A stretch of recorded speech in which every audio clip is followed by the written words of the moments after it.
મારું નામ રિતિક છે. હું વલસાડ વ્યૂઝ કરીને એક પેજ ચલાવું છું, જેમાં લગભગ 84,000 જેવા ફોલોઅર છે. ને આજે વલસાડ વાસી એટલે કે નિકુંજ મીના અને શ્રેયાંશ યાદવ એટલે કે સિટી ઓફ વલસાડ જે સ્કેમ રેકેટ ચલાવતા હતા એનો આજે હું ભોગ બન્યો છું. શ્રેયાંશ યાદવ પાસે ડ્રોન છે. શ્રેયાંશ યાદવથી મેં વેચાતા ડ્રોન ક્લિપ લીધા હતા વલસાડના, જે મેં મારા પેજ પર નાખ્યા. અને વલસાડ વાસી અને શ્રેયાંશ યાદવ બંને મળીને મારા પેજ પર લગભગ 5 થી 6 કોપીરાઇટ માર્યા.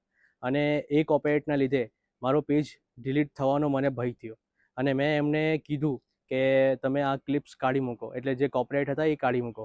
તો એમણે મારાથી લગભગ 10 લાખ રૂપિયાની માંગ કરી. મેં એમને કીધું કે મારા પાસે એટલા પૈસા નથી. તો એમણે મને કીધું કે તારાથી જે થાય તે તું કરી લે, અમારી બહુ ઓળખાણ છે, અમે જોઈ લેશું. એટલે હું આ બધી વસ્તુથી કંટાળીને આજે હું રૂરલ પોલીસમાં આવીને મારી ફરિયાદ દાખલ કરાવી છે. અને આ બધી બાતોના પુરાવા મારા પાસે બધા છે. જ્યારે મેં વલસાડ પોલીસને આ બધી બાબતો વિશે જણાવ્યું તો એમણે તરત જ મારી ફરિયાદ લઈ લીધી. અને વલસાડ પોલીસનો મને ખૂબ જ સપોર્ટ મળ્યો છે. મારી તમારા બધાથી એક જ માંગ છે કે આ વલસાડવાસી જે રેકેટ ચલાવતો છે એનાથી બચો અને આવા લોકોને તમે દૂર કરો.